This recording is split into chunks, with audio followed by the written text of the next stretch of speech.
Designers and Builders, where design meets construction. We explore groundbreaking trends and talk to the pros reshaping our spaces. For your dream home, workspace, or just great design inspiration, subscribe to Designers and Builders.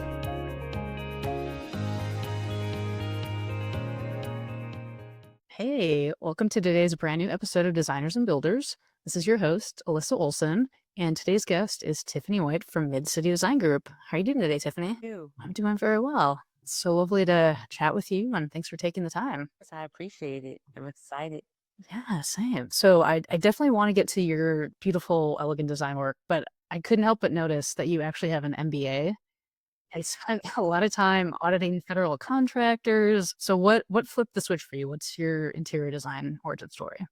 Um, so my story is not like the typical design story or journey. As a matter of fact, I may not say that because I have met a lot of people over the years who have different journeys. I think if we as creatives knew a while back, as much as people know now about the ability to get into interior design, that would be a path from the start. But it just wasn't that big of a profession. When I was in school back in, oh gosh, 1999, 2000, like nobody was saying, interior design wasn't as big as a field, especially in the area where I grew up at in New Orleans. So, it was just something I was passionate about. I loved doing. But yeah, I took another journey. I obtained undergrad BS in marketing and management, and I did some advertising for Riverboat Casino until Hurricane Katrina hit and rolled it away.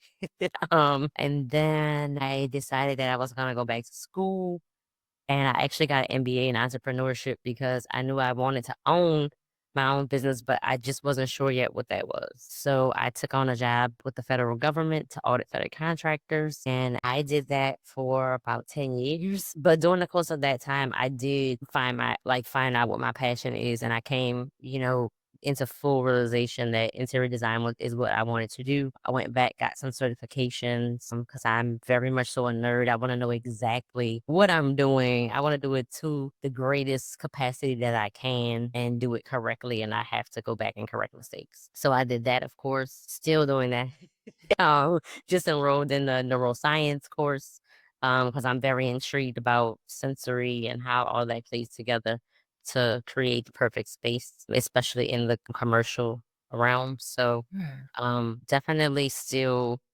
growing, still evolving. This is an industry that is always changing, right? So either the designer makes the change or if they come up with something new and amazing, or the industry shifts based on the needs of the people that we're designing for. Um, For sure. definitely left, right brain. Yeah, yeah, very dynamic whole brain activity, especially with the neuroscience aspect. I mean, that's like whole body perceptual. Yes, you have to think of it as like thought, sound, sight, all of your smells, everything goes in. So our questionnaire was always very extensive. It asked stuff like, what's your favorite place to travel? What's your favorite foods? All of those things play key components in to not only design aesthetic, but also color theory. All of those things play a subconscious role into what colors people really like, although most people like black, gray, right? Because I understand. but it's not, there's little subconscious things that are there that really spark the colors that you would like to see, colors that relax you versus stress you, and things like that. So that's what we're trying to incorporate. Absolutely. So is that something now that you're kind of merging those two realms, is that something that's kind of a client forward conversation? Is that where you start with your Oh, yes. So we start with a questionnaire. We have them attempt to fill it out on their own. Okay. And it's interactive and it allows them to save and go back just so they can have some thought process because it's not typical questions that we're asking, right? Like, what's your favorite foods? Somebody might say ice, but even like if you have them realistically, you know, dig deep into that, then you might get something like curry, right? Then we're like, okay, so you're not afraid of like, really there might be some oranges, reds, yellows that might be okay, right? So, because you're drawn towards certain things for a certain reason. It's not just how amazing it tastes, but, those are things that we try to pull. Yeah, all those kind of hidden layers of things that you're just trying to just curating spaces with these things that have embedded meaning, whether Hmm. people are consciously aware of it. Yes. Yeah. And I also saw that you integrate signature custom made furniture into your work.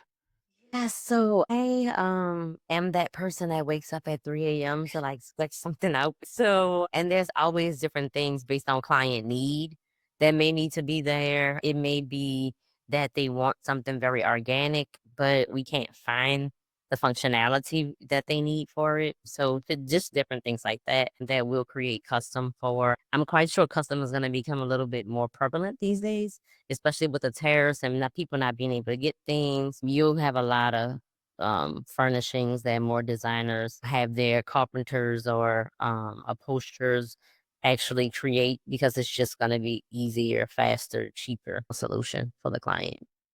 Yeah, and also support local economy. I'm Yes. also into that and all for it. So I love that that's already part of your work and something that you're keeping an eye out for. Yes. So I try to whenever I can. Especially, we do a lot when it's nurseries or kids spaces Yeah. or here in Texas, like in this the entryways are ginormous, right? Like you can't just put a 6-foot console there because it's pointless. Like it doesn't even almost take up the space.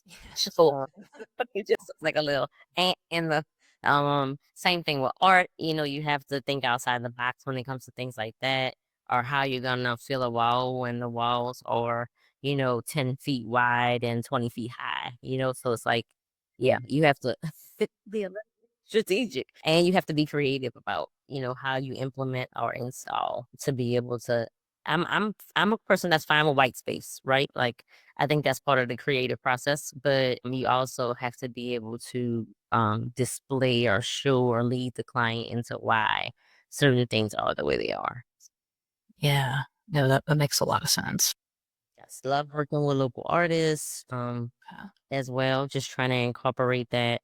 Definitely artists that will listen to the client's story and things like that and try to incorporate all of that into a piece.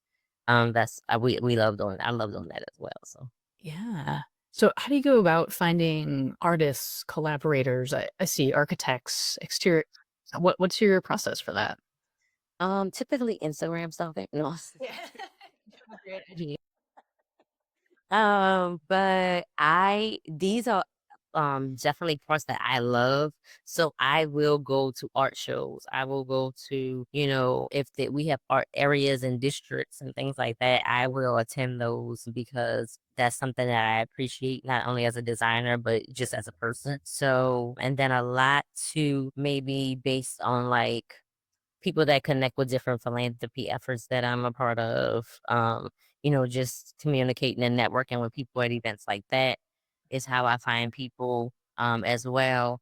I'm also big on the local community. So if I find, if there's somebody that I see who's working with somebody, I'll say, hey, I'll reach out. As far as architects, I'm very intrigued with architecture. So I don't like my favorite projects are design builds. Like I want to sit down with the architect and start with the little boxes on the page and, the flow of the home and different spaces and windows and all of those things. So I'm very much so seek out different architects to ask questions or, offer assistance because that's part of the job that I like. Yeah, I was also noticing just the way that you kind of integrate the architecture and the exterior. Like, it seems like all of those influences really come together in a really integrated way through your interior spaces that are ultimately the everyday experience. Yes, that's the ultimate goal is to, and then the goal is to give clients what they want, but not limited to what's on trend or necessarily um what they may think is the solution, right? Right. So, you know, typically in your mind you're thinking, I walk into an entryway, there's gonna be some type of console table where I sit stuff or whatever. But we don't live like that as a people anymore. So it's like, what really needs to be here? Do I need somewhere to put shoes? Or do I need a bench to sit on to like do I need shoe storage and do I need like a bench to be able to sit down and put my shoes on? Yeah. Um, you have to think of how they're gonna utilize that, and then make that interesting, right? Like, you don't just wanna put a shoe storage, right? Like, it has to also look amazing, but Right. Yeah, it's like the instead like all the layers coming together. you're exactly. So that's what we try to start with functionality, and then we incorporate design as much as we can within that. And then the architecture of not only the house itself, but the neighborhood that it's in, the city that it's in, the state that it's in. All of those locations have different architectural backgrounds and history that you have to think about as well in order to make something really look nice as a design, but also be because people are not investing 30, $100,000, every year or every 5 years, so Yeah, it's kind of a one and done until right, so you have to make it has to be a good balance. So that's what we try to incorporate. yeah. I love that the greater context as influencing that moment that'll also span the future context. Exactly. Yeah, that's amazing. It's like I, Tiffany, personally am in love with fiddle figs, right? But that might not be necessarily was for a client that may be, like in Arizona. Yeah. Why? So that's sort of how we try to think about things down to that minute of a detail, like furnishing, everything, but also what are the decor elements and how do they feed into the space or location of the home or business. So we're looking. Yeah, I like that. How can you flex based on client needs, all that spatial outcomes? I also saw you're really getting into healthcare. I'm curious how'd you crack into that world? Look, okay, not the way I should have. As usually the boys with healthcare situations. So I actually was given an opportunity by a client that I had. She was a top executive at a hospital, and I think they had just had a bad situation with the designer that they hired, and the company was looking for somebody else, and she's like, "Look, I had this amazing designer. I hired her from when I left my house in Iowa, and I got to Texas, and my house was amazing." And they were just like, "Can she do healthcare?" And she contacted me and was like, "Why would" I'm like, "That's a completely different realm of code." Okay. Yes, sure. But it was an amazing experience. I loved everything about it. It's very different from residential or commercial. One thing, the codes are completely different. You have to worry about what chemicals it can be, things can be cleaned with, harsh chemicals. Will it survive? You tend to think of hospitals as stark and institutional, very white and things like that. But my goal was to make it feel warm and more like a hotel type situation than a hospital, so people will be more relaxed. So I had an amazing time I did birth and suites at Texas Women's. We did a dialysis clinic. We've done a lot of med spas. So I probably should be pushing more of those jobs because I really like them. I enjoy them. I feel like I'm giving something, to people that are in need. Um, so I don't know, but those are like my heart projects. So I'm like, all right, so let's make this amazing, right? Yeah, absolutely. Especially in a space where you kind of go in not feeling amazing because of the reality of whatever you're dealing with. I always appreciate that in hospital spaces that feel more hospitable than hospital. Right. It's like I don't want the big chunky plastic stuff sitting over here, and I know all you have in there is syringes. Yeah. Like to look at and think about. My mentor always tries to push me because one of my biggest pet peeves is going to the dentist and you sit in that very uncomfortable chair while they are like poking at your mouth. I'm like, if they would just make this chair like amazing, nobody would even like worry. They would just, not, it wouldn't be that bad of an experience.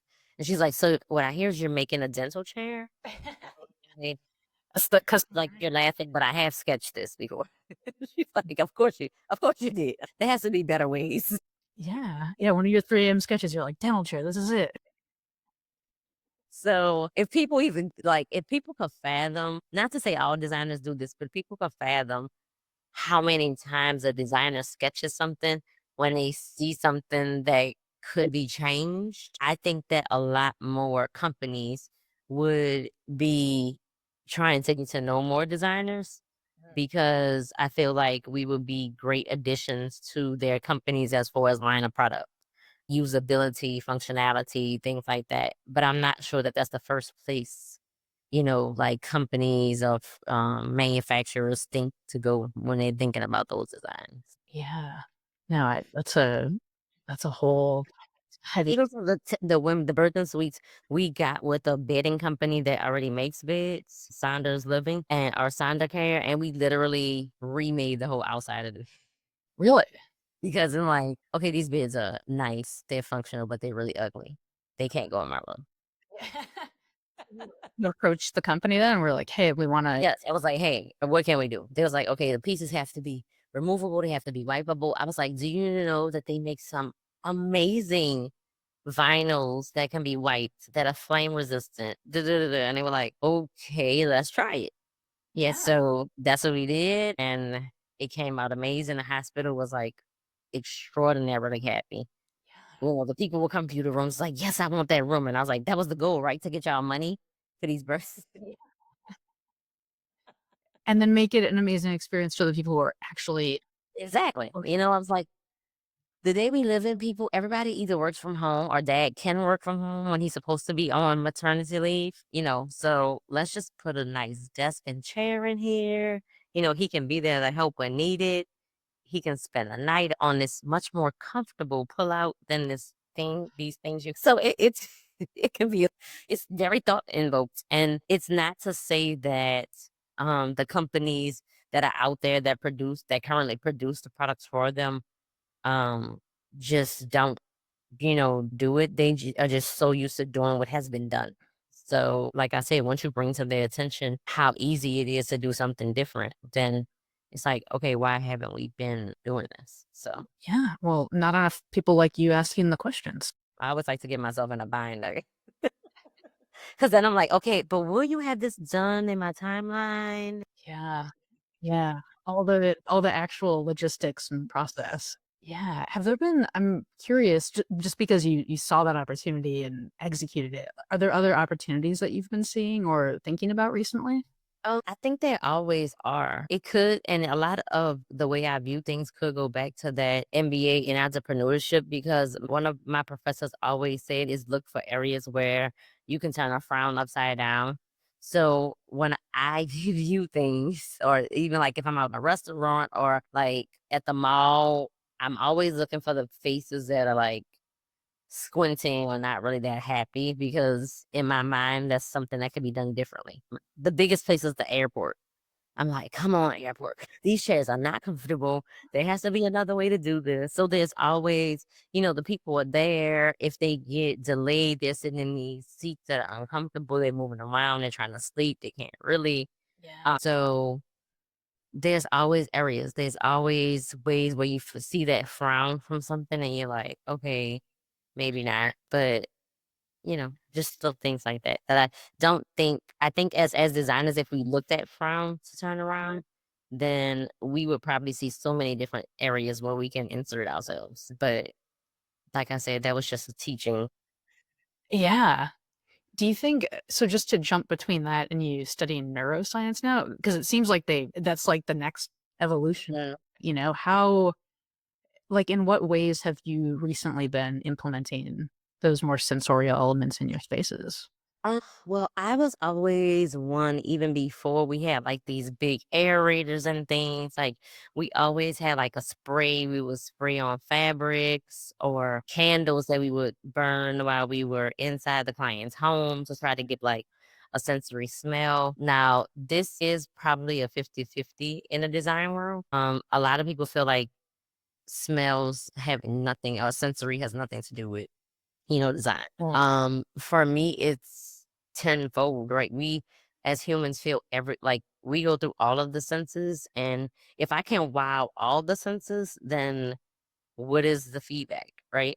Like to say, oh, I really don't like this. If they come in with this smell that they've already like based on the information they've given me and all the 50 that I pulled from them, um, I can be able to provide that on top of it.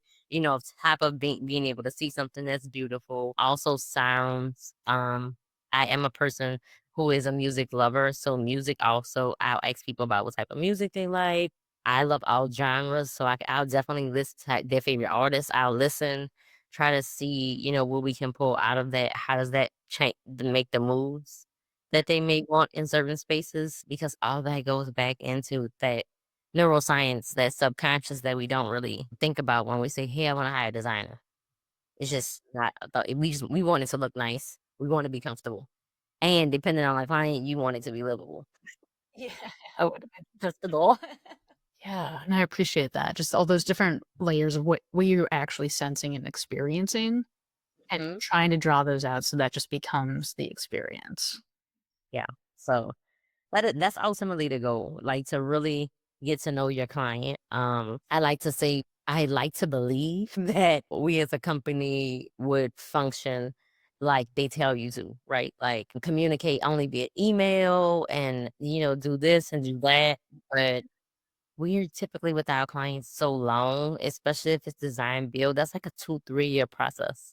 Like you get to know everything about these people, their birthdays, their kids' birthdays, anniversaries, who's sick, who's not, who doesn't like what, you know, how they, treat materials, fabric. You get to know that like everything during the process, right? So they tend to, and which is a thing that I would never give up in like how we interact with clients, but they'll call and say, "Hey, we have a leak. You know, we need, can you get us somebody out here?" The process is they know, like, and trust you to the point where they feel like they can entrust you with everything and you're gonna make it right because that's what you've been doing for them. So it's you should get a text at 9:30, like, "Hey, had to turn the water off."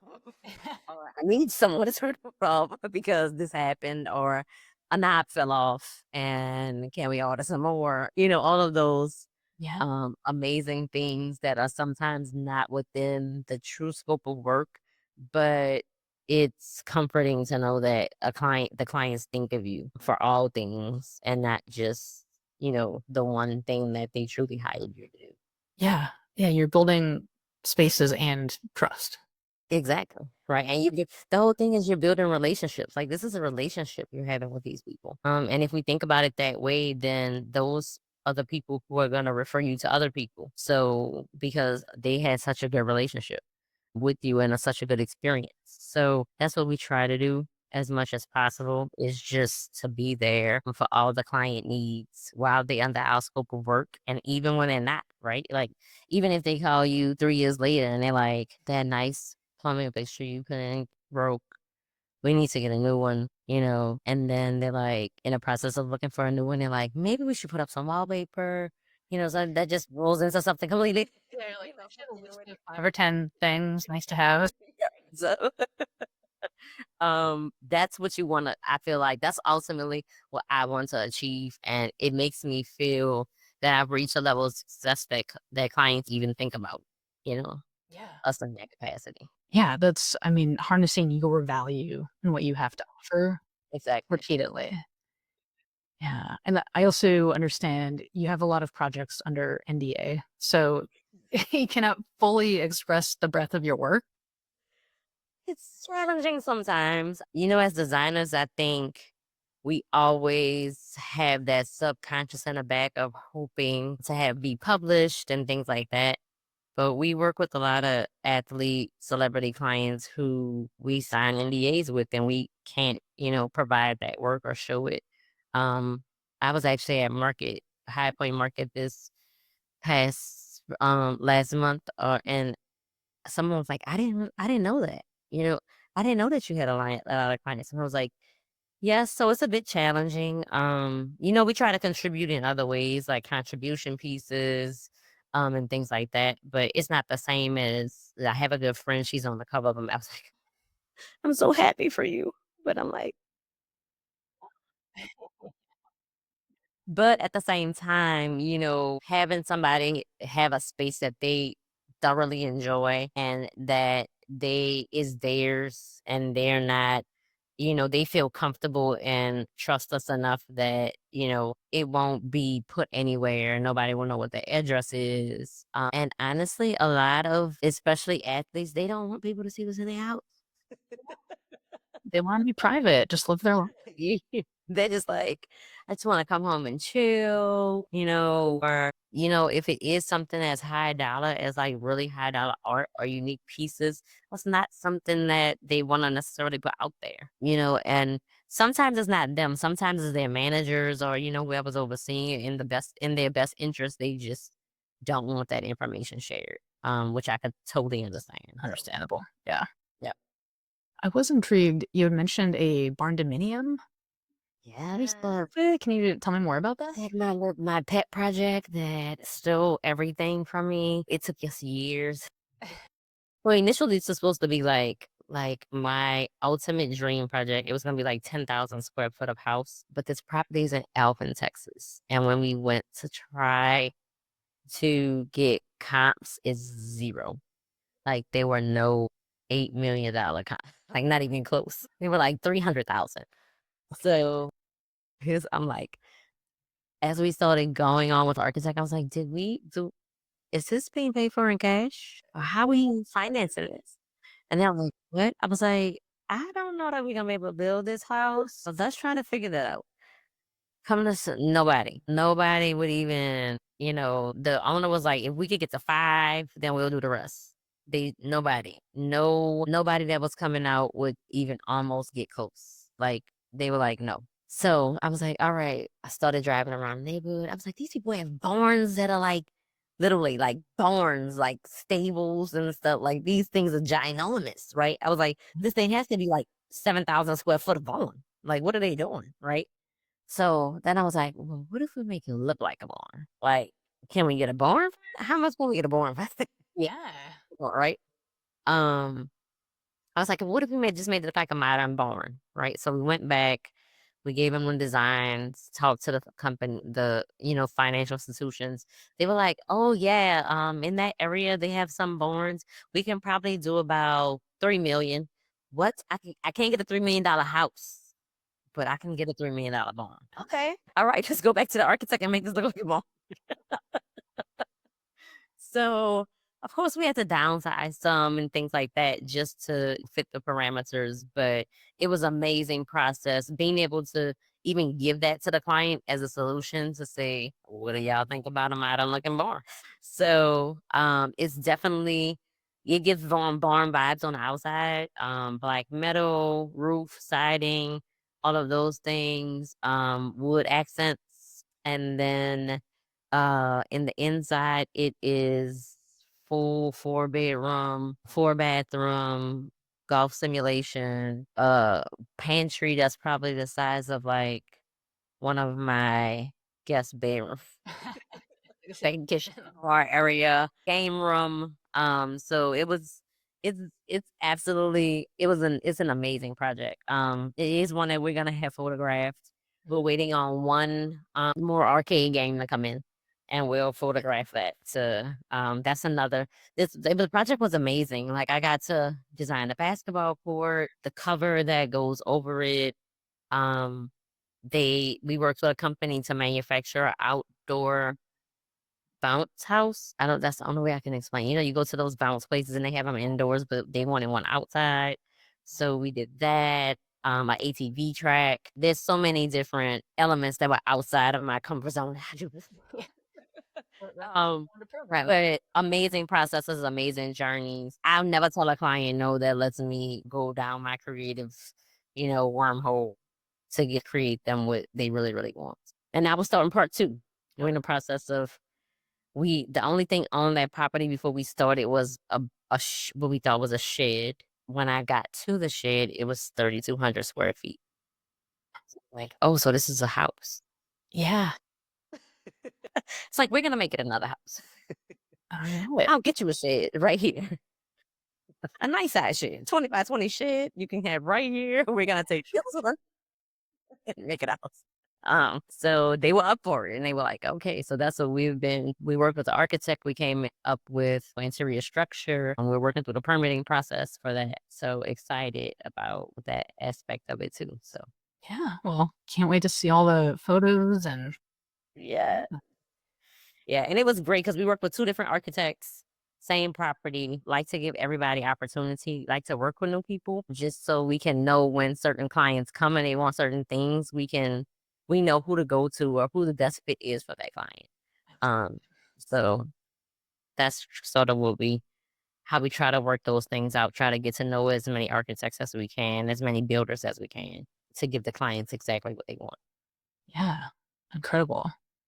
I guess kind of in that realm, and before we wrap up, like in terms of kind of like finding those people or tracking those people or your design process, like are there things that you find like lacking or that you struggle with or could use more collaboration or help with? We're always looking to collaborate as much as we possibly can. Just because you never know. You never know what opportunities are around the corner. We never know, who we can work with or bring in or vice versa, right? Like if they have a client and I tried very hard to try to get this to as many of like our investors and developers that we work with is that we like let us in, right? Like let's help you build your brand, differentiate, and come up with like designs that are specifically for you. When people look at this, they're gonna know it's you. Even if like we're not saying make it them all the same, but let's put details in there that are yours. Like let's create that, right? Especially in Texas, the market is too big. Everybody's building something. So you have to make yours stand out in order to get people to actually stop when they're scrolling for looking to buy something. So getting investors to be able to realize that value of working with the designer and how that can help elevate them is one of the things that I think our industry, is lacking a little bit. And then just being open. Like I've never been a person that was a gatekeeper. I'll share as much information as I learned. I'm a big advocate right now for everybody in my industry to have health care. Workman's comp, I fell about a little bit close to 16 feet last January. And I was great. Like, I didn't even, without those things, I don't even know what would have potentially happened. So I think we overlook that because you're self employed. People think hey, yes, I might be making, 500 some $1 million a year, but I don't see that because I have to pay payroll and things like that. But I'm not big enough yet to need workers, things like that. But I think that's essential just for everybody. What else? Struggles. I think one of the biggest struggles in our industry, like that I'm finding, is I would love to do more international projects. Just how to break through to that. What is things like? I mean, I know part of it is attending their event so you can network, meet people, and things like that. But that's one of the biggest challenges that I'm seeing. And I used to think that it was like products, right? Like being able to create things, product lines, how is that how do you break through into that? But now I feel a little bit differently. Like I feel like let your work speak for itself. And if that's a avenue that you're supposed to go down, people will come to you because they see, right? Like what it is that you have and abilities that you can bring. And also I would definitely want it to be with a company that I already love their product so much that things like that. So there's different components to it. But I mean, our industry is pretty good at what it does. We just need to be a little bit more open and fluid with about design, about our processes. My process is completely crazy. But as you could tell, it's not typical, which I didn't come to this in a typical manner. So it's not like that. We don't give clients we give them each item to approve, but we don't give them pricing of each item. So we come up with a budget for the room and we make sure we stay within that budget because people might say, well, I don't want to spend $1,200 on this piece of decor, right? That like makes that view in the room. Yeah. But if you can show them a render of all the pieces together and they really love it and it's in the budget, what difference does it make? Yeah. How paid on the sculpture versus the chair? It doesn't matter. Yeah. Exactly. You can be creative with budget in other ways. Exactly. So that's ultimately just how I try to go about things in design. Yeah, I love it. Well, thank you so much for sharing all of your insights, your experience. It's been lovely to have you. Thank you. I see just to say your website as midcitydesignGroup.com. Yes, for now. We had a bit of a challenge. We had our stuff hacked. Um, That's bad. it's all gonna be going. I didn't get into the ransom. Good. Like, no, I'm sorry. We're gonna have to. Which was fine because Mid City Design Group evolved from the concept of like us not only doing interiors, like we have our first full exterior design, right? So it's like you're making an outdoor space livable, you're working with landscape architects, like learning about plants, things like that. So it was all encompassing. But the legal name is Mid City Co Interiors, so I decided to just stick with what it is. Yeah.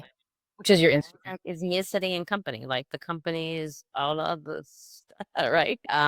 But and then it's not to say that we wanna I don't wanna let go of the interiors. Like I feel like the insides are so important and I don't want to fully go 100% into architect. So I'm like we can stay where we are and I feel like our services and offerings is what people are really looking for anyway. Yeah, absolutely. Well, yeah, people will definitely encourage everyone to check out your website, your Instagram, and Thank you. Yes, Miss City Co Interiors is an Instagram. We drop a lot on LinkedIn. A lot of our clients that we get that come from LinkedIn. okay. Which is amazing because whew, it's me and Instagram. Yeah, love paper. Sure. Okay. Awesome. Well, thank you so much, Tiffany. Really appreciate you taking the time. Thank you as well. I hope you have a great day, a good weekend. Yeah, you as well. All right, take Thank care. you. Thanks so much. Sure.